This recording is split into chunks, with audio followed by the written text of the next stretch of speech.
ஒரு woman director வர்றாங்கன்னாலே அவங்க வந்து நிறைய பர்ஃபெக்ஷனிஸ்டாக இருப்பாங்க. ஃபர்ஸ்ட் ஆஃப் ஆல் அவங்க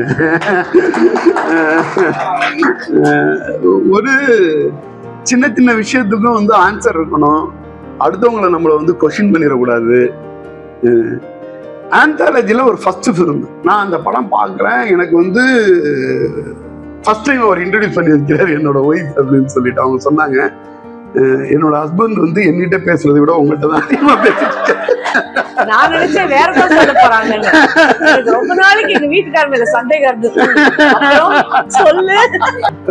ஒய்ஃப் வந்து ஏதோ ஸ்லோ பிக்கிங் எல்லாம் பண்ணி வச்சிருக்கேன் அப்படின்னு சொல்லிட்டு கிட்டத்தட்ட 2 hours 2.5 hours நான் சமைச்சேன் அப்படின்னு எல்லாம் சொல்லிட்டு எடுத்து வைக்கும் பொழுது நான் நேராக கிட்ட வந்து இது ஏற்பாடை மாட்டிட்டு ஃபுல்லா பேசிட்டு சாப்பிட்டு முடிச்சுட்டு கை கழுவிட்டு போகும்போது இன்னைக்கு என்னென்னலாம் சாப்பிட்டீங்கன்னு கேட்பாங்க.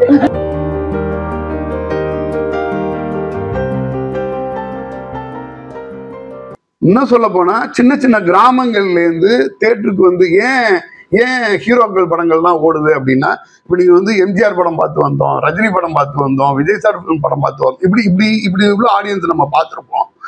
என்னன்னா அவங்களுக்கு வந்து அந்த மாஸ் படங்கள் மொட்டமா இருக்கும்போது அவங்க வந்து ஒரு wholesome என்டர்டெயின்மெண்டா இருந்துருது.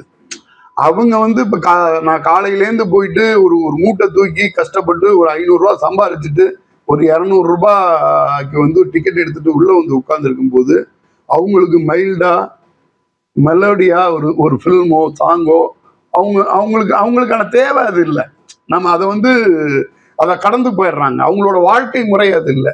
So majority of the பீப்புளுக்கான வாழ்க்கை முறையை பிரதிபலிக்கிற, அவங்களால கனெக்ட் பண்ணிக்க முடிகிற ஃபில்மை வந்து பண்ணும் பொழுது இது வந்து இன்னும் பெட்டரான ஒரு ஸ்டேஜுக்கு போகும்னு நான் நினைக்கிறேன். ஸோ இந்த பேசிஸ்ல நீங்க ரிஸ்க் கால்குலேட்லாம் பண்ணிட்டு இருக்கீங்க. ஃபார் எக்ஸாம்பிள் சில்லு கருப்பட்டி பத்தி சொன்னீங்க. அதை பத்தி அந்த ப்ராசஸ் எப்படி இருந்துச்சு? ஏன்னா it's a woman director, it was an anthology film, it had very interesting stories we could relate to. அது can you tell us the process, அது எப்படி போச்சு? சூப்பர். ஒரு உமன் டைரக்டர் வர்றாங்கன்னாலே அவங்க வந்து நிறைய பர்ஃபெக்ஷனிஸ்டாக இருப்பாங்க. ஃபர்ஸ்ட் ஆஃப் ஆல் அவங்க ஒரு சின்ன சின்ன விஷயத்துக்கும் வந்து ஆன்சர் இருக்கணும். அடுத்தவங்களை நம்மளை வந்து கொஸ்டின் பண்ணிடக்கூடாது. ஆந்தாலஜியில் ஒரு ஃபர்ஸ்ட் ஃபிலிம் நான் அந்த படம் பார்க்குறேன். எனக்கு வந்து லேயரா எனக்கு அவ்வளோ பிடிச்சிருக்கு. அந்த குப்பத்தொட்டியில அந்த இதுவா குப்பத்தொட்டியில எல்லாத்துமே பிடிச்சிருக்கு. நான் இதை வந்து எடுத்துட்டு படமா பண்ணி பார்க்கும் பொழுது இந்த படம் வந்து பார்த்தீங்கன்னா கொஞ்சம் லெங்க் இருந்துச்சு. எனக்கு ஒரே பயம், இது இவ்வளோ அழகா பண்ணி வச்சிருக்காங்க. பட் என்னன்னா இந்த சைஸ்ல பண்ணியிருக்காங்களே, இவங்ககிட்ட வந்து இன்னும் கொஞ்சம் கரெக்ஷன் கேட்கலாமா? என்னன்னா தப்பா ஒரு படம் பண்ணியிருக்கிறவங்கள்ட்ட ஈஸியா கேட்டலாம். நல்ல படம் பண்ணிட்டாங்க, அருமையான படம் பண்ணியிருக்காங்க. அப்போ வந்து என்னன்னா நான் அவங்கள்ட்ட ரொம்ப தயங்கி சில விஷயம்லாம் கேட்டேன். அவங்க வந்து என்னன்னா அந்த படத்தோட லெங்க் வந்து கொஞ்சம் அதிகமா இருந்துச்சு. இதோட நான் வந்து ரொம்ப தயங்கி கேட்ட படம்னா அது எனக்கு வந்து அவங்க ஹலிதாட்ட கூப்பிட்டு உங்களோட ப்ராடக்ட் எனக்கு ரொம்ப பிடிச்சிருக்குது, இதை வந்து ஒரு மெயின் ஸ்ட்ரீம் ஃபில்மாகவே ஃபர்ஸ்ட் ஒத்துக்க மாட்டாங்க. ஏன்னா ஒரு சின்ன விஷயம் ஃபர்ஸ்ட் மேம் சொல்லும்போது சொன்னாங்க, ஒரு இன்டர்வல் விடணுமா அப்படிங்கிறது வந்து ஒரு நிறைய அவார்ட் ஃபிலிம் பார்க்குறவங்களுக்கான தாட்டா இருக்கு. ஒரு இன்டர்வல் விடும் பொழுது நான் செட் பண்ணி வச்ச மூடு ஸ்பாயில் ஆகி திருப்பி வருது அப்படிங்கிறது தான் வந்து மேஜர் பியோர் சினிமா லவரோட இன்டென்ஷனா இருக்கு. ஆனா இதை பிரேக் பண்ணிட்டு ஒரு படம் சில்லு கருப்பட்டி 4 ஒரு ஆந்தாலஜியா 4 கதையா வருது. 4மே வேற. நான் முதல் 1/2 hour வந்து ஒரு கதையை சொல்றேன், அதை முடிச்சுட்டு திருப்பி புதுசா ஒரு கதையை ஸ்டார்ட் பண்றாங்க. இது சினிமாவில் எனக்கு தெரிஞ்சு பாலச்சந்தர் சார் வந்து ரொம்ப வருஷத்துக்கு முன்னாடி ஒரு வழிபாதை, அப்புறம் இன்னொரு வானமே இல்லைன்னு நினைக்கிறேன், அந்த மாதிரி ஒரு 2-3-4 கதை அதையும் வந்து எடுத்தாந்து கனெக்ட் பண்ணியிருப்பார். கனெக்ட் பண்ணி தான் ஒன்று பண்ணியிருப்பாங்க. அந்த மாதிரி அவரோட படங்கள் நான் பார்த்ததுல 1-2 படங்கள் அப்படி ஞாபகம் இருந்துச்சு. அது தவிர்த்து ஒரு கம்ப்ளீட்டா வேற ஜானர்ல இது ஒரு படமா இருந்துச்சு. அப்ப நம்ம வந்து என்னன்னா அவங்கள்ட்ட வந்து ரொம்ப தயங்கியே கேட்டேன். ஆனா அவங்க என்ன பண்ணியிருந்தாங்கன்னா நான் எதிர்பார்த்தபடியே அதுல ரொம்ப ரொம்ப ரொம்ப ரொம்ப ரொம்ப பர்ஃபெக்ஷன் எதிர்பார்த்திருந்தாங்க. நான் வந்து என்னன்னா அவங்ககிட்ட ஒரு ரெக்வஸ்டா, இவ்வளவு பர்ஃபெக்ஷன் வந்து பார்க்கக்கூடிய ஆடியன்ஸ் தியேட்டருக்கு வரல, நான் இதை தியேட்டருக்கு எடுத்துட்டு போறோம் அப்படின்னு சொல்லி ரொம்ப ரெக்வஸ்டா ஒரு இது வச்சேன். நான் ரொம்ப ஹானஸ்டா சொல்லுவேன், அந்த மாதிரி ஒரு நல்ல படம் பண்ண எந்த கிரியேட்டரும் அவங்களோட கண்டென்ட்ல ஒரு சின்ன கட்டு கூட அவங்களால காம்ப்ரமைஸ் ஆக முடியாது. நாங்கள் தான் சொல்லுவோம், நிறைய ஒரு 1/2 hour கட் பண்ணணும் அப்படின்னு சொன்னா முடி வெட்டுற மாதிரி இல்லாம நகம் வெட்டுற மாதிரி 3 நிமிஷம் அதுல இருந்து ட்ரிம் பண்ணிட்டு வந்து நிற்பாங்க. ஒரு மேம் சொன்ன மாதிரி அந்த அவங்களுக்கு தெரிஞ்சு அவங்க அந்த அளவு டீப்பா பார்த்ததுனால அதை சொல்றேன்.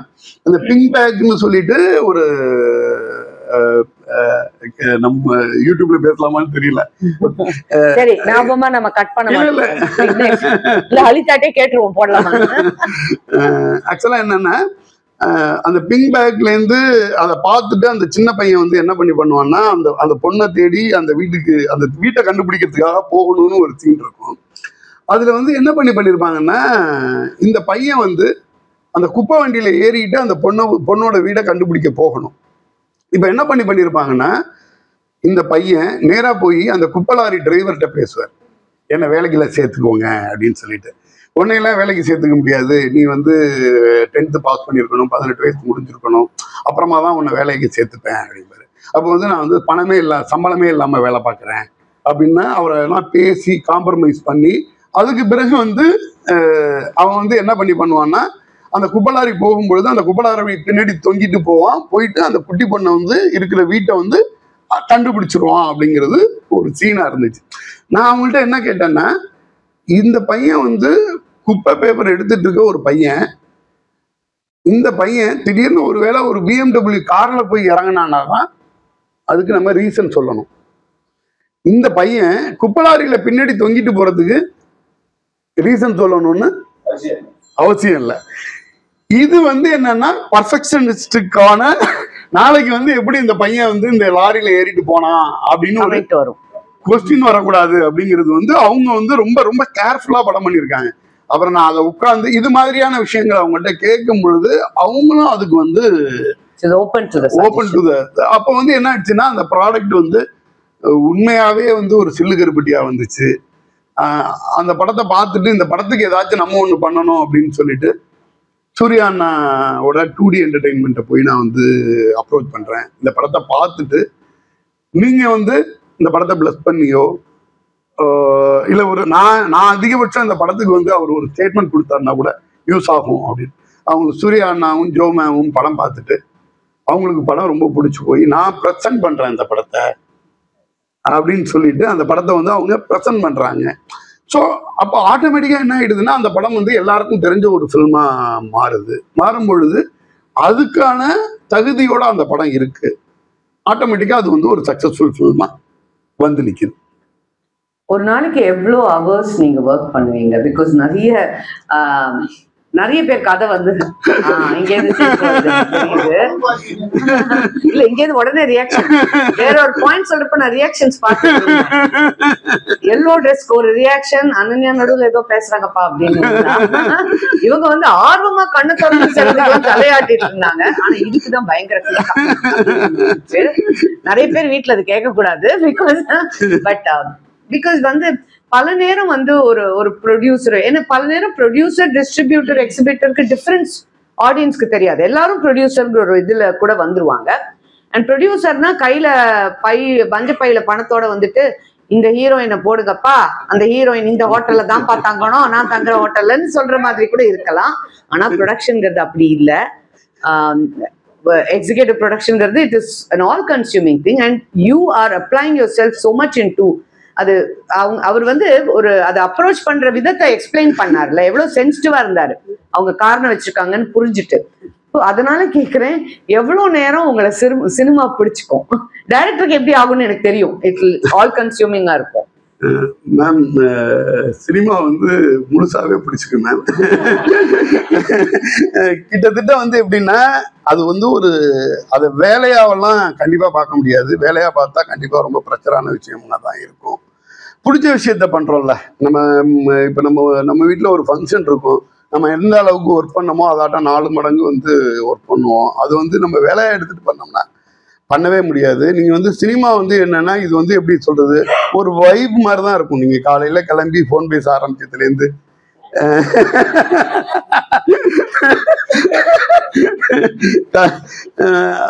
முழுக்க முழுக்க அப்படியே போன் பேச ஆரம்பிச்சு இதுல என்னன்னா இப்பயாவது கொஞ்சமாவது வாட்ஸ்அப் எல்லாம் வந்துருச்சு.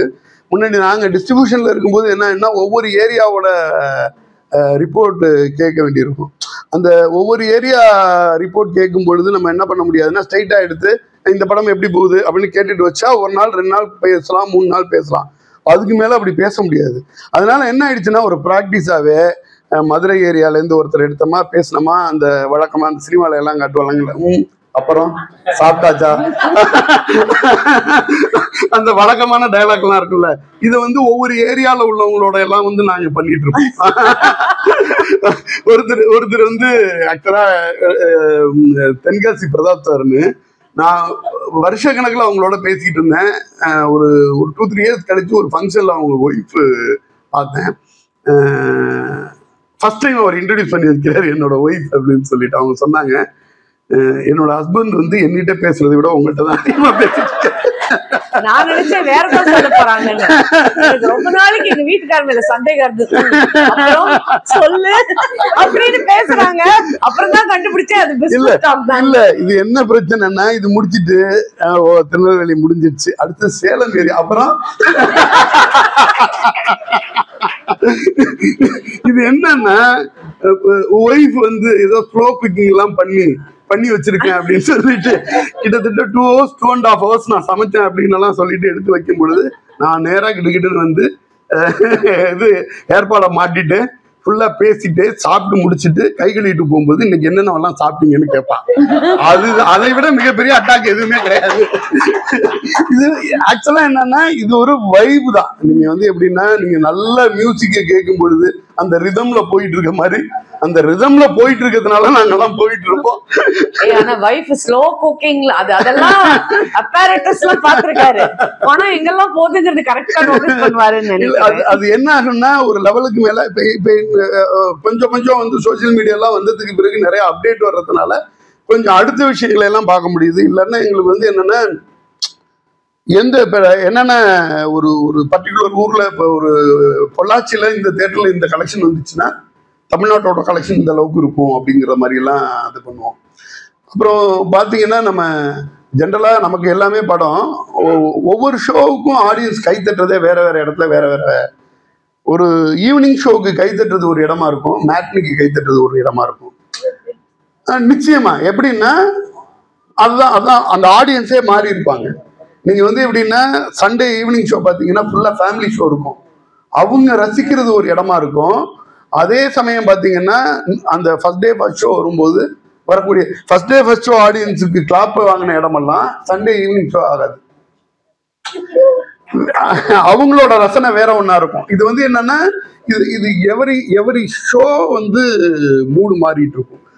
அதனாலதான் வந்து நாங்களா வந்து குடும்பங்கள் கொண்டாடும், தாய்க்குளங்கள் கொண்டாடும், எப்படியாச்சும் வாங்க, எப்படியாச்சும் வந்துருங்க. என்னன்னா ஒரு இண்டிவிஜுவல் வர்றதை விட ஒரு ஃபேமிலி வந்துட்டாங்கன்னா ஒரு அம்மா வந்தாங்கன்னா அவங்களோட பையன் வந்துருவாங்க, அவங்களோட ஹஸ்பண்ட் வந்துடணும், ஒரு 4 பேர் 5 பேர் வந்துட்டாங்கன்னா அது வந்து ஒரு செலிப்ரேஷன் மாதிரி ஆயிடும். அதனாலதான் எங்களுக்கு பயமே வந்து யார் பக்கம், லேடிஸ் பக்கம் தான் அதிகமா பயம். அவங்களுக்கு பிடிச்ச ஸ்ட்ராங் ஹீரோயின்ஸா இருக்கிற படங்கள் ஏன் அப்ப கம்மியாவது? அவங்கதான் நீங்க லியோர் பண்ண நினைக்கிற பெரிய ஆடியன்ஸ்னா ஹீரோக்கள் டெலிவிஷன்ல எப்படி ஹீரோயினோ அது மாதிரிதான் சினிமால ஹீரோ. அதை விளையாட்டா நாங்க சொல்லிக்கிட்டு இருப்போம்.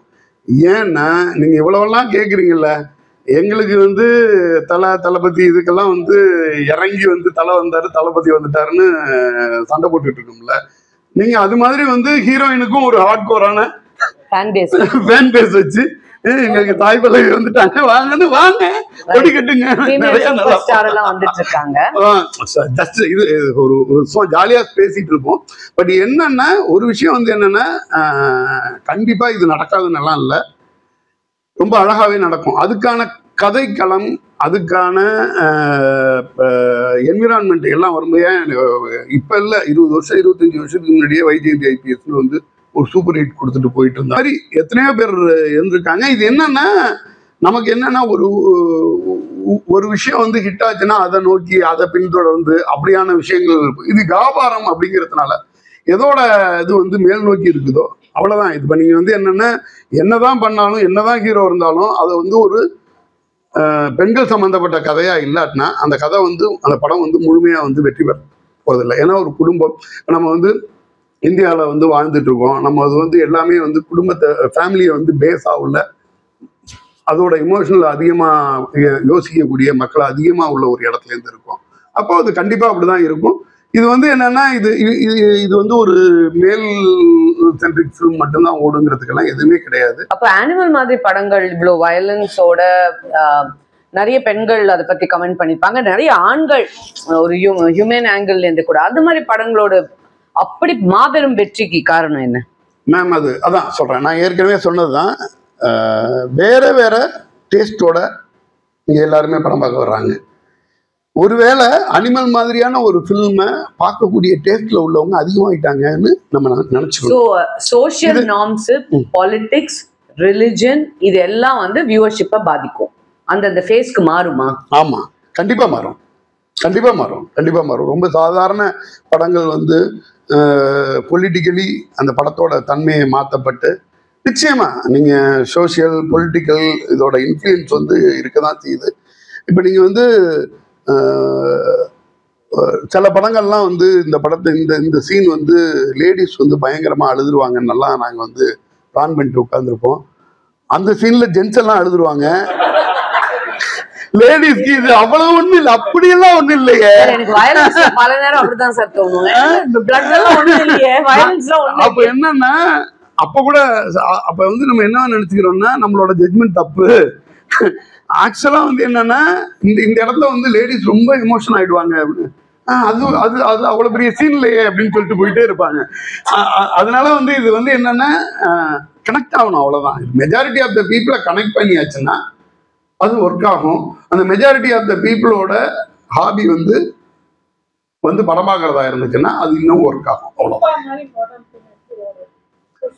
மேம், புஷ்பா மாதிரியான படம் எப்படி ஓடுதுன்னு சொல்றீங்க? எனக்கு புஷ்பா வந்து ரொம்ப ரொம்ப பிடிச்சிருந்துச்சு. ஆக்சுவலா அந்த புஷ்பா அந்த மேம் என்னன்னா அந்த புஷ்பால வந்து அவன் கோரா எங்க வச்சிருக்கான்னா ஒய்ஃப் சொன்ன ஒரு வார்த்தைக்காக. இங்க விஷயமே வந்து என்னன்னா அதுக்கு வந்து கவுண்டர் டயலாக் அவங்களே சொல்லியிருப்பாங்க. ஒவ்வொரு பொண்டாட்டியும் இப்படி எதிர்பார்த்தோம்னா நம்ம நிலைமையெல்லாம் என்ன ஆகும்னு சொல்லிட்டு அடுத்த ஜென்ரேஷன்லாம் இது என்னன்னா அதான் இது வந்து ஒரு மாஸ் கமர்ஷியல்.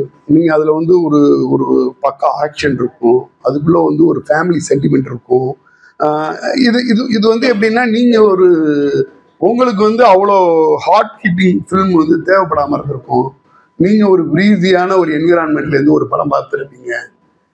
அவங்க வந்து ஒரு கடினமா உழைக்கக்கூடியவங்க, அவங்களோட ரெப்ரசன்டேட்டிவா ஒருத்தவங்களை பார்ப்பாங்க. அந்த பீப்புள் மெஜாரிட்டியா இருக்காங்கன்னு வச்சுக்கோங்க. அல்லது அந்த பீப்புளோட மனோநிலையில இருக்கிறவங்க நீங்க ரெண்டும் ஒண்ணுதான். நீங்க வந்து என்னன்னா பெரும்பான்மை மக்கள் தியேட்டருக்கு வந்துட்டாங்கன்னா அந்த பெரும்பான்மை அதிகமா இருக்காங்க. நம்ம ஒரு படத்தோட கனெக்ட் பண்ற படம் வந்து சரியா ஓடலைன்னா சரி, அல்லது நல்லா ஓடிடுச்சுன்னா நம்ம அந்த மனோநிலையில இல்லை. ஆனா இங்க பெரும்பான்மை மக்கள் அந்த மனோநிலையில இருக்காங்கிறத நம்ம ஒத்துக்கதான் வேணும்.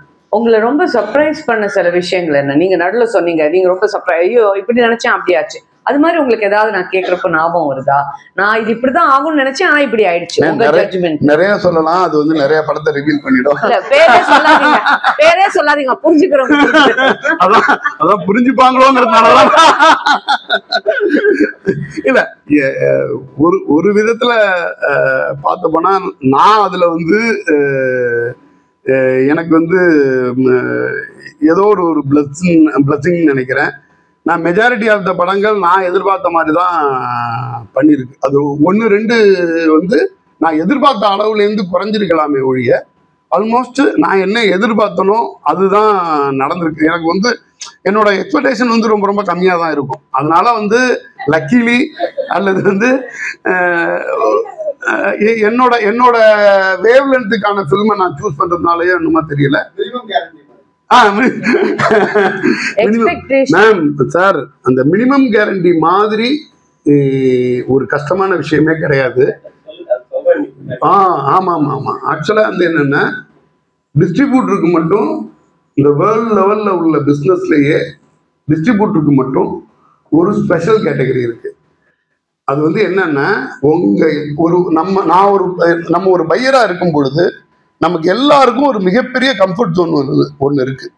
அந்த கம்ஃபர்ட் ஜோன் என்னன்னா இந்த இந்த இந்த மைக் இது வந்து மினிமம் 1 year இருக்காது, கரெக்டாக ஒர்க் பண்ணும் அப்படின்னு அவங்க கேரண்டி கொடுப்பாங்க. யாரு? இதோட மேனுஃபேக்சரர் கொடுப்பார். இந்த இந்த இந்த ஐபேட் வந்து நான் வந்து 2 yearsக்கு வந்து ரீப்ளேஸ்மெண்ட் வாரண்டி கொடுக்குறேன்னு சொல்லிட்டு ஆப்பிள் கம்பெனிக்காரன் கொடுத்துருவான். ஒரு பென் இது வந்து இந்த பென் வந்து இந்த மாதிரி ஒர்க் பண்ணும் அப்படின்னு சொல்லிட்டு ஒரு கேரண்டியாக இருக்கட்டும் வாரண்டியாக இருக்கட்டும் மேனுஃபேக்சரர் யார் பையரோ அவங்களுக்கு கொடுக்குறது. ஃபிலிம் டிஸ்ட்ரிபியூட்டர் மட்டும் அந்த ஃபிலிம் எக்ஸிபிட்டர் இவங்க 2 பேர் மட்டும் ஒரு மிகப்பெரிய சேலஞ்ச் என்னன்னா அடுத்தவங்களோட ப்ராடக்ட்டுக்கு நாங்கள் கேரண்டி கொடுப்போம். அதுதான் மினிமம் கேரண்டி. ப்ராடக்ட் உங்களோடது, கேரண்டி யாரு கொடுக்கணும்? நான் கொடுக்கணும். எப்படின்னா உங்களோட படம் 100 கோடி, நான் 100 கோடி ரூபாய்க்கு வாங்கிக்கிறேன். 100 கோடி ரூபாய்க்கு கீழே கலெக்ட் ஆச்சுன்னா நீங்க எனக்கு ரிட்டர்ன் தர வேண்டியது இல்லை. அந்த 100 crore மேல போயிடுச்சுன்னா நான் உங்களுக்கு ஷேர் கொடுத்தாகணும். ஸோ இருக்கிறதுலே டஃபஸ்ட் ஜாப் எங்களோட ஜாப். அடுத்தவங்களோட ப்ராடக்ட்டுக்கு நாங்க கேரண்டி கொடுக்குறோம். ப்ராடக்ட் உன்னோடதுயா, நீ தானே கேரண்டி கொடுக்கணும். இந்த ப்ராடக்ட் இருக்கு, இந்த ப்ராடக்ட் வந்து கண்டிப்பா 100 crore கலெக்ட் பண்ணணும்னு யார் சொல்லணும்? இந்த ப்ராடக்டை யாரு பண்ணாங்களோ அவங்க தான் பண்ணணும். இது மட்டும் ரிவர்ஸ்ல. ஸோ வந்து எனக்கு என்னன்னா இந்த மினிமம் கேரண்டிங்கிறது வந்து அந்த ஃபிலிம் டிஸ்ட்ரிபியூட்டர் எக்ஸிபிட்டருக்கான ஒரு மிகப்பெரிய சேலஞ்சாக தான் அதை பார்ப்போம். ஸோ நீங்கள் மினிமம் கேரண்டி பற்றி பேசிட்டு இருந்தீங்க. ஸோ ஃபிலிம் டிஸ்ட்ரிபியூஷன் என்னை பொறுத்த வரைக்கும் நடுவில் என் ஹஸ்பண்டையும் பார்த்தேன். ஸோ ஸ்பெகுலேட்டிவ் ட்ரேடிங்க்கும் அதுக்கும் ஒரு பயங்கர so much speculation in this whole thing. அப்போ இந்த ரிஸ்க் ஆஃப் ரிட்டர்ன் நீங்கள் நடுவில் சொல்லிட்டு இருந்தீங்க. நான் இவ்வளோதான் எதிர்பார்த்தேன். ஒன்று வந்து ஒரு மனிதனா அதிகம் தேவை அப்படின்னுட்டு ஜேம்ஸ் பாண்ட் இது மேல இது கேஸ் போட்டிருக்காங்களாமே. ஸோ இங்க மாதிரி அடுத்தவன் பொருளுக்கு ஆசைப்படுற இடத்துல நீங்க இந்த மாதிரி படங்களை நம்புறீங்க. எனக்கு இவ்வளவு வந்தா போதும் அப்படிங்கிற அந்த மனப்பான்மை ஒண்ணு உங்களுக்கு மனிதரா இருக்கிறது ரொம்ப நல்ல விஷயம். பட் இந்த நீங்க இன்வெஸ்ட் பண்ணிட்டு அந்த ரிஸ்க் எடுக்கிறீங்கல்ல, அந்த அந்த கால்குலேஷனுக்கு ஏதாவது இப்போ இவர் டிஸ்ட்ரிபியூஷனுக்குள்ள அதுக்கு சில ப்ராடா இந்த விஷயங்கள். ஃபர்ஸ்ட் உங்களுக்கு தேங்க்ஸ் பண்ணிக்கிறேன். நீங்க எனக்கு ஒரு காம்ப்ளிமெண்ட் கொடுத்தீங்க. எனக்கு இவ்வளவு போதும் அப்படின்னு நான் வந்து ஒரு மனப்பான்மையில இருக்கேன். அது அப்படி கிடையாது. இவ்வளவுக்கு மேல போனா மாட்டிப்போம். இந்த ப்ராடக்ட் இவ்வளவுதான் போதும், இவ்வளவுதான் பண்ணுங்கிற லெவல்ல தான் நான் இருக்கேன். எனக்கு வந்து உங்களோட வந்து பரந்த மனசு நீங்க எனக்கு ஒரு காம்ப்ளிமெண்ட் கொடுக்குறீங்க. அதுக்கு தேங்க்ஸ் பண்ணிக்கிறேன். இல்ல, பரந்த மனசு எங்க வருதுன்னு சொல்றேன். அந்த ப்ராடக்ட் விட்டு நீங்க இன்னொரு ப்ராடக்ட் எடுக்கலாம். சேஃப் ரிட்டர்ன்ஸ் இருக்கிற ப்ராடக்ட், அங்க பரந்த மனப்பான்மை இருக்கு. அந்த ரிஸ்க் எடுக்கிறீங்க. உங்க படங்களோட லிஸ்ட் நாங்க பாக்குறப்போ எனக்கு முதல்ல பட்டது அதுதான் சார். ஏன்னா இதை மட்டும் எடுக்காம இதே கால்குலேஷன்ல வேற எதுக்கோ பண்ணிட்டு போலாமே. என்னோட சேஃபானது அது இல்லாம நீங்க நிச்சயமா உங்களுக்கு பரந்த ஒரு ரிஸ்க் டேக்கிங் இருக்கு. அது வந்து என்னன்னா அது அந்த மனநிலை வேற ஒண்ணுமே. அது எப்படி டிசைட் பண்றீங்க இவ்வளோ? மேம் இது வந்து என்னன்னா அதான் ஒரு ஃபில்ம் இதோட ஆடியன்ஸ் என்ன, இதோட டார்கெட் ஆடியன்ஸ் என்ன, இந்த டார்கெட் ஆடியன்ஸ் மூலியமா என்ன ரிட்டர்ன் எடுத்துட்டு வர முடியும், எந்த அளவுக்கு இந்த படம் எந்த மாதிரியான ஆடியன்ஸை தேட்டருக்குள்ள எடுத்துட்டு வந்துரும், இந்த படம் யாருக்கான படம், அவங்க எப்படி வந்து உள்ள வர்றாங்க. ஒரு படைப்பாளி முதல்ல யோசிக்க வேண்டியது டார்கெட் ஆடியன்ஸ் எழுதுற செம பர்ஃபெக்டான விஷயம். ஆக்சுவலா இந்த டார்கெட் ஆடியன்ஸை விட அதை விட இன்னொன்று ஒன்று இருக்கு. இன்னைக்கு வந்து என்னன்னா ஒரு படைப்பாளி பார்க்க வேண்டியது, நம்ம இப்போ வந்து என்னன்னா டார்கெட் ஆடியன்ஸ் வந்து நம்ம ஏற்கனவே பார்த்துருந்தோம். நிறைய டைப் ஆஃப் ஆடியன்ஸ் இருக்காங்க. ஒவ்வொருத்தருக்கும் ஒவ்வொரு விதமான ஏரியாவில் கதை பிடிக்குது அப்படின்னு. இப்போ அதையெல்லாம் விட முக்கியமாக என்ன பார்க்க வேண்டியிருக்குன்னா ஒரு ஈஸியாக செப்பரேட் பண்ணக்கூடிய, ஈஸியாக அந்த படத்தை இதை வந்து கிளாஸிஃபை பண்ணுறதுக்கு ஒன்று இருக்கு. அது வந்து என்னன்னா ஒரு மல்டிப்ளெக்ஸ் ஆடியன்ஸு, ஒரு சிங்கிள் தியேட்டருக்கான ஆடியன்ஸ். நம்மளோட படம் வந்து ஒரு மல்டிப்ளெக்ஸ் ஃபில்மாக பண்ண போகிறோம் அப்படிங்கிறது. இப்போ நீங்கள் சொல்கிறீங்கல்ல நிறைய நல்ல படங்கள் இருக்குது, ஒரு மினிமமான ஆடியன்ஸுக்கான படமாக இருக்குது. அது வந்து ஒரு மல்டிப்ளெக்ஸ் ஆடியன்ஸுக்கான ஃபில்மாக இருக்கும். இப்போ நான் வந்து என்னென்னா கேட்டகரியில் ஃபஸ்ட்டு கேட்டகரி அப்படி இருக்கிறேன். நான் வந்து ஒரு மல்டிப்ளெக்ஸ் ஆடியன்ஸுக்கான படம் பண்ணுறேன். இப்போ நான் வந்து என்னென்னா இப்போ நம்ம நல்ல படம்னு பேசும்போது சிலுகருப்பட்டி பேசலாம். சிலுகருப்பட்டி வந்து ஒரு மல்டிப்ளெக்ஸ் ஃபிலிம் அப்படின்னு வைங்க. அதுக்கு இதுக்கு அடுத்த லெவலில் உள்ளது. இப்போ நம்ம படத்தையே என்ன மாதிரி பிரிக்க வேண்டியிருக்குன்னா இது வந்து என்ன கேட்டகரியான மக்களுக்கான படமாக இதை பண்ணுறோம், நான் மல்டிப்ளெக்ஸ் பண்ணும் பொழுது இங்கே இந்த மல்டிப்ளெக்ஸில் வந்து படம் பார்க்குறது யாரு, மோஸ்ட்லி அர்பன்லேருந்து உள்ளவங்க தான் மட்டும்தான் பார்க்குறாங்க. பட் அவங்க கனெக்ட் ஒரு கதையை கொடுக்கணும். இந்த படம் வந்து ஒரு ஒரு மல்டிப்ளெக்ஸ் ஃபிலிம்னு நான் எடுத்துட்டு பாரதி ராஜா சார் மாதிரி நான் வெதனல்ல கொடுக்கும் போதே லட்சுமி இந்த வீட்டை விட்டு போயிடுச்சு அப்படிங்கிற டயலாகோட மல்டிப்ளெக்ஸ்ல எஸ்கேப் இன்னைக்கு உட்காந்து கை தட்ட மாட்டாங்க. நான் அதுக்கு வந்து மதுரையிலயோ தஞ்சாவூர்லயோ ஈரோட்லயோ உள்ள ஒரு ஸ்கிரீன்ல போடுறதுக்கான ஒரு படத்தை பண்ணணும். ஸோ இப்போ வந்து என்னன்னா நம்மளோட டார்கெட் ஆடியன்ஸ் என்ன, இந்த படம் இந்த நம்ம கதையை வந்து யாரை டார்கெட் பண்ணி இந்த கதையை எழுதுறோம், என்ன மாதிரி படம் பண்றோங்கிறது ரொம்ப முக்கியமான விஷயம் தான். ஸோ இன்னைக்கு வந்து இந்த தியேட்டருங்கிற அந்த பிசிக்கல் ஸ்பேஸ் மாறினதுனால, சைஸ் மாறினதுனால, ஓடிடிங்கிற சில அம்சங்கள், டெலிவிஷன் தாண்டி ஓடிடி வந்ததுனால, alternate distribution platforms like hotels ஒரு ஏர், இதனால எல்லாமே சினிமா எடுக்கிறது டோட்டலா மாறி இருக்கா? எந்த விதத்துல ஒரு ட்ரெண்டா நீங்க ஒரு லாஸ்ட் 40 years பேசணும்னா என்ன சொல்லுவீங்க? 100% மாறி இருக்கு. என்ன ஆயிடுச்சுன்னா, நீங்க பார்த்துருப்பீங்க ஒரு 2 yearsக்கு முன்னாடி பார்த்தீங்கன்னா வெறும் பேய் படமா வரும். அப்புறம் பார்த்தீங்கன்னா வெறும் அனிமல்ஸ், பெட்ஸ் இதை வச்சு படம் பண்ணிட்டு இருப்பாங்க. இதெல்லாம் என்ன ஆயிடுச்சுன்னா, கொஞ்சம் ட்ரேட் சீக்ரெட் தான் இருந்தாலும் ஓப்பனாகவே பேசுகிறேன். இப்போ என்ன ஆயிடுச்சுன்னா, ஹிந்திக்கு வந்து டப்புக்கு இங்கேருந்து படங்கள்லாம் எடுத்துகிட்டு இருந்தாங்க. அவங்களுக்கு வந்து என்னன்னா, அங்கே உள்ள சேட்டலைட் ரைட்ஸ், இப்போ நமக்கு வந்து ஒரு KTVல படம் பார்த்த ஒரு டீம் இருக்காங்க, விஜய் டிவியில் ஒரு டீம் படம் பார்த்தவங்க இருக்காங்க. இப்படியெல்லாம் இருக்காங்கன்னா ஒரு குறிப்பிட்ட இப்போ நம்ம தமிழ் ரீஜன்ங்கிறது ஒரு சின்னதாக போயிடுது. அதனால இதுக்கான ஆடியன்ஸு ஒரு படத்தை அப்படி பார்த்துட்றாங்க. ஆனால் அங்கே வந்து பீகார்லையும் சத்தீஸ்கர்லையும் உட்காந்து பார்க்குறதுக்கு வேற சேனலில் வேற படம் பார்க்குறதுக்கு அவங்களுக்கு வந்து நிறைய சேனல் இருக்கும். அவ்வளோ சேனல்லையும் அவங்களுக்கு கண்டென்ட் தேவைப்பட்டுது. அப்போ என்ன பண்ணிடுறது, இங்கேருந்து இப்போ நம்ம தமிழ் இண்டஸ்ட்ரியிலேருந்தெல்லாம் உள்ள படங்களை எல்லாம் எடுத்துகிட்டு போயிட்டு டப் பண்ணி அங்கே கொடுத்துட்டு இருந்தாங்க. அப்போ என்ன மாதிரி இருந்துச்சுன்னா, தமிழ் இண்டஸ்ட்ரியிலேருந்து ஒரு டாக் வச்சு ஒரு ஃபிலிம் பண்ணிங்கன்னா ஒரு 4 crore எடுத்துக்கிறேன் அப்படின்னா நம்ம ஆளுங்க இமீடியட்டாக சரி 4 crore சிங்கிள் பேமெண்ட் ஆக கொடு அப்படின்னு சொல்லிட்டு இமீடியட்டாக டாகை வச்சு ஒரு கதை எழுதுப்பா அப்படின்னு சொல்லிட்டு, அடுத்தது வந்து ஒரு பேய் படம், ஒரு ஆக்ஷன் படம், இதெல்லாமே இருந்துகிட்டு இருந்துச்சு. இது வந்து ஒரு சின்ன பக்கத்தில் உள்ள சமீபத்தில் நடந்த இன்சிடென்ட்ங்கிறதுனால இதை நான் உங்களுக்கு டீட்டெயிலாகவே சொல்கிறேன். இப்போ இது என்ன ஆகிட்டு இருந்துச்சுன்னா, இப்போ சேட்டலைட்டோட மார்க்கெட் அடிபட்டு போயிடுச்சு. அவன் என்ன பண்ணிட்டான், இது மாதிரி போக போக இங்கே உள்ள ஹீரோக்களுக்கு ஒரு சில ஹீரோக்கள் அங்கே ரொம்ப பிடிச்சிச்சு, ஒரு ஆக்ஷன் படம் பிடிச்சிச்சு அப்படின்னா உடனே ஹிந்தியோட மார்க்கெட் இது வரைக்கும் 4 crore சொன்னோம்ல, அடுத்தது 20 crore சொல்லிடுவோம் சார். நம்ம ஆளுங்க என்ன பண்ணுவாங்க, நான் எனக்கு ஹிந்திலேயே 20 crore பிஸ்னஸ் இருக்கு, என்னோட சம்பளத்தை 20 crore ஏற்றுறான்ட்டுருவாங்க. இதெல்லாமே நடந்துக்கிட்டு இருந்துச்சு. இது ஒரு ஸ்டேஜில் போக போக என்ன ஆயிடுச்சுன்னா, இதோட பிஸ்னஸ் வேல்யூ ரொம்ப அதிகமாகும்போது ரொம்ப ஈஸியாக அவன் என்ன பண்ணிட்டான்னா, 2 சேனல், ஒரு சேனலில் உள்ள ஒட்டுமொத்த கண்டென்ட்டையும் கொண்டு போய் அடுத்த சேனலில் கொடுத்தது. ஒரு எக்ஸாம்பிள் வந்து ஒரு KTVயில் உள்ள கண்டென்ட்லாம் விஜய் டிவிக்கும், விஜய் டிவியில் உள்ள கண்டென்ட்லாம் KTVக்கும் போகும்போது இன்னொரு 1 வருஷம் 2 வருஷத்துக்கு எனக்கு கண்டென்ட் தேவையில்லைன்னு சாங்காக உட்காந்துட்டான். அப்போ என்ன ஆயிடுச்சு, ஹிந்தி டப்பிங்கோட வேல்யூ வந்து குறைஞ்சிருச்சு. உடனே இனிமேல் என்ன படம், பேய் படம், டாக் படம், டாக் ஃபிலிம், இதெல்லாம் இப்போ வந்து என்ன ஆகுது, ஒரு சேட்டலைட்டோட வேல்யூ குறையுது. OTT வந்து புதுசாக வரும்பொழுது அந்த சப்ஸ்கிரிப்ஷன் பேஸை ஏற்றுறதுக்காக நிறைய படம் வாங்குறான், திடீர்னு ஓவர் நைட் வந்து அதை குறைக்கிறான். அப்போ வந்து என்ன ஆகிடுதுன்னா, இப்போது ஓகே இதுக்கு முன்னாடி என்ன பண்ணணும், ஒரு காம்பேக்டாக ஒரு அனிமல் வச்சு ஒரு படம் பண்ணுறதுக்கான ஒரு டைரக்டரை கூப்பிட்டு ஒரு படம் பண்ணுவோம். நான் இங்கே 4 crore வந்து ஹிந்திலேருந்து இருக்குது, இங்கே ஒரு 3.5 crore உங்களை பண்ண வச்சுட்டோம்னா ஹிந்திலேயே பிஸ்னஸ் முடிச்சிடுறோம், இங்கே வந்து மற்றதெல்லாம் நமக்கு ஃப்ரீ ஆகிடுதுன்னு போட்ட கால்குலேஷன்லாம் உடஞ்சிருச்சு. இப்போ என்ன ஆயிடுச்சு, தேட்டருக்கு வரணும், தேட்டரில் வந்து ஆடியன்ஸ் வந்து செலிப்ரேட் பண்ணால் மட்டும்தான் அது சக்ஸஸ் அப்படிங்கிறது. இப்போ நான் சொல்கிறது இப்போ லாஸ்ட் 2-3 மந்த்தில் நடந்த விஷயங்கள். இந்த 2-3 மந்த்தில் நடந்த விஷயங்களில் நிறைய பெரிய படங்கள் தள்ளி ரிலீஸ் போயிட்டே இருக்கு. தமிழ் இண்டஸ்ட்ரியிலையாக இருக்கட்டும், தெலுங்கு இண்டஸ்ட்ரியிலையாக இருக்கட்டும். இப்போ வந்து நீங்கள் லாஸ்ட் 2-3 இயர்ஸில் பார்த்தீங்கன்னா எவ்ரி வீக் வந்து இப்போ வந்து ஒரு 250 ஃபிலிம்ஸ் வந்துட்டு பெர் இயர் வந்து ரிலீஸ் ஆகுதுன்னா, ஒரு வாரத்துக்கு ஈஸியாக வந்து ஒரு 5 ஃபிலிம் 6 படம் வந்து ரிலீஸ் ஆகிட்டு இருந்துச்சு. இப்போ பார்த்தீங்கன்னா கொஞ்சம் படம் ரிலீஸ் எல்லாம் தள்ளி தான். இது வந்து ஒரு சின்ன சைக்கிள்னு வச்சுக்கோங்களேன். இந்த சைக்கிள் வந்து ஆட்டோமேட்டிக்காக அதை வந்து சரி பண்ணிக்கும், இவ்வளோ பெரிய இண்டஸ்ட்ரி.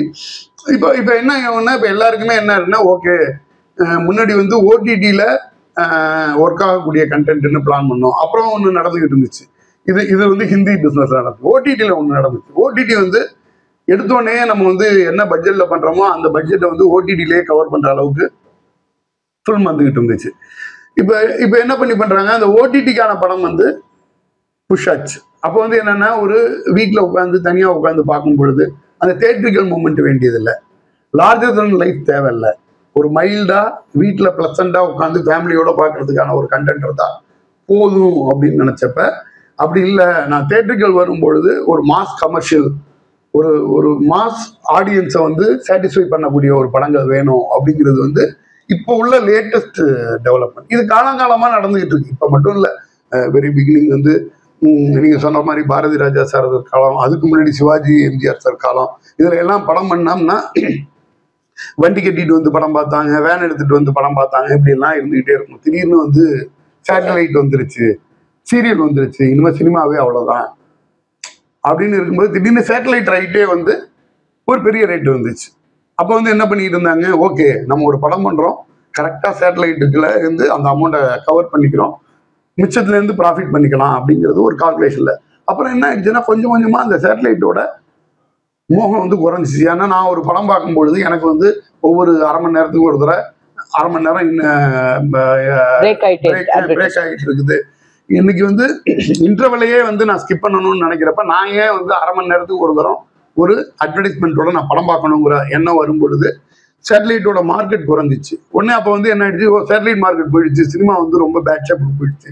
அப்படிங்கிறப்ப திடீர்னு ஓடிடி வந்துச்சு, திடீர்னு ஹிந்தியோட ரைட்ஸ் வந்துச்சு. ஸோ இது வந்து ஒரு பெரிய இண்டஸ்ட்ரி.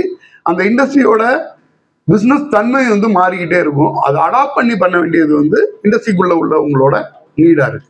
உங்களோட அப்டேட் பண்ணி, this is my last question, we'll open up to this. உங்களை அப்டேட் பண்ணறதுக்கு எந்த மாதிரி விஷயங்களை பண்ணுவீங்க? What are the trade magazines you follow? இதுல வந்து பரவலா சொல்லுவாங்க, இப்போ நான் சேம்பர் ஆஃப் காமர்ஸ்ல சவுத் இந்தியன் ஃபிலிம் சேம்பர் வேற விஷயம், பட் இப்போ ஆந்திரா சேம்பர்லயோ ஹிந்துஸ்தான் சேம்பர்லயோ சினிமா வந்து ஒரு ப்ராப்பர் இண்டஸ்ட்ரிக்கான ஒரு இதுவே இருக்காது, மற்ற டிபார்ட்மெண்ட்ஸ் எல்லாம் அவங்க இது பண்ணிட்டு இருப்பாங்க. ஸோ இதுக்கு ஒரு பெரிய அங்கீகாரம் பெற்ற ஒரு இண்டஸ்ட்ரி ஒரு இதுவாகவும் இல்லை. அப்படி இருக்கிறப்போ இதுல டிரான்ஸ்பெரன்சி, இதுல என்ன மாதிரி ஃபிகர்ஸ் பார்க்கலாம், என்ன மாதிரி மேகசின்ஸ் விஜய் மாதிரி ஒருத்தர் ஃபாலோ பண்ணலாம்? ஆக்சுவலா வந்து என்னன்னா, மேகசின் பார்க்கறதுங்கிறது வந்து ரொம்ப நல்ல விஷயம், ஒரு டீட்டெயிலான ஆர்டிகல்லாம் இருக்கு. பட் இப்போ இருக்க ட்ரெண்ட்ல எல்லாமே வந்து நம்மளோட மொபைல்ல சோசியல் மீடியா மூலியமா ஆல்மோஸ்ட் வந்து மேஜரான இன்புட் வந்து நமக்கு கிடைக்கும். ட்ரேடுக்கு நல்ல பப்ளிகேஷன்ஸ் இருக்கா? வேற நமக்கு அது இல்ல, அதான் உண்மை. போதுமான அளவு பப்ளிகேஷன் இல்லை. பப்ளிகேஷன் இருந்தாங்க, இப்ப ஏன் இல்லைன்னா இது படிக்கிறதுக்கான ஆடியன்ஸ் வந்து கம்மி ஆயிட்டாங்க, அப்படிங்கிற ரீடர்ஸ் கம்மி ஆயிட்டாங்கிறது தான் விஷயம். ஏன்னா இப்ப நமக்கு வந்து என்னன்னா, முன்னாடி வந்து நம்ம வந்து நியூஸ் பேப்பர் படிக்கிறதுங்கிறது வந்து ரொம்ப நல்ல விஷயமா இருந்துட்டு இருந்துச்சு. அப்புறம் டிவியில நியூஸ் வந்ததுக்கு பிறகு முதல் நாள் நியூஸை மறுநாள் பார்க்குறோங்கிற மாதிரி இருந்துச்சு. இப்போ வந்து நம்மகிட்ட சோசியல் மீடியா வந்ததுக்கு பிறகு எந்த செகண்டோ அந்த செகண்டே வந்துருது. இப்போ டிவியோட நியூஸை 1 hour லேட்டா நியூஸ் சொல்லிட்டு இருக்காங்கிற மாதிரி. உங்க மார்க்கெட்டிங் பாயிண்ட் ஆஃப் வியூல இருந்து எதை சொல்லணுமோ அதையும் சொல்லிட்டு போலாம். உண்மையோ? ஆமா ஆமா ஆமா ஆமா. அதுவும் நிறைய பாதிக்குதா படத்தை? கண்டிப்பா. ஏன்னா கலெக்ஷனை பத்தி யார் வேணா பேசுறோம், இது கலெக்ஷன் இல்லங்கிறோம். அந்த மானிபுலேஷன் வந்து ஹெவியா இருக்கு, ரொம்ப ரொம்ப பர்சனலா இருக்கு. அது அது அது எல்லாமே சரி பண்ணிக்கும். அது வந்து என்னன்னா, காலம் தானே சினிமா வந்து இது எல்லாமே கடந்து வந்துடும். என்னன்னா, ஒரு டைம் பீயிங் ஒரு படத்துக்கோ ஒரு ஒரு பர்சனுக்கோ அது வந்து நடக்கும்.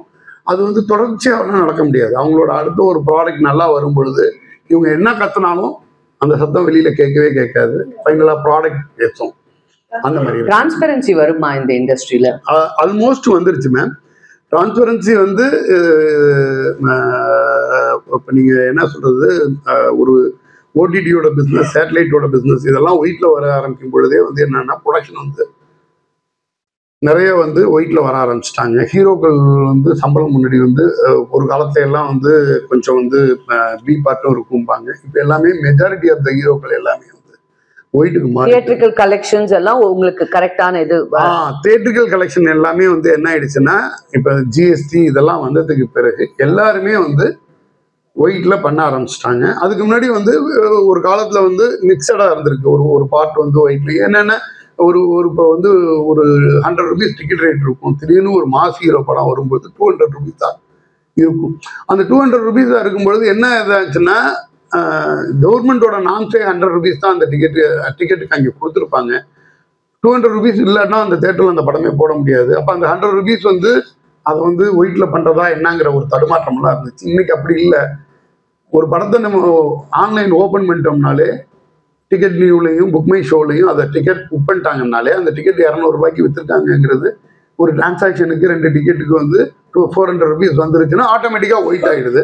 அதனால இண்டஸ்ட்ரி வந்துட்டு அந்த டிரான்ஸ்பரன்சியை நோக்கி ரொம்பவே மூவ் ஆகி வந்துட்டு இப்போ அது இங்கே என்னவா இருக்குன்னா ஒரு சைடு வந்து ஒரு வாரத்துக்கு 5 படம். இப்போ நமக்கு சினிமா இங்கே உள்ள எல்லாருக்குமே சினிமா பிடிக்கும்.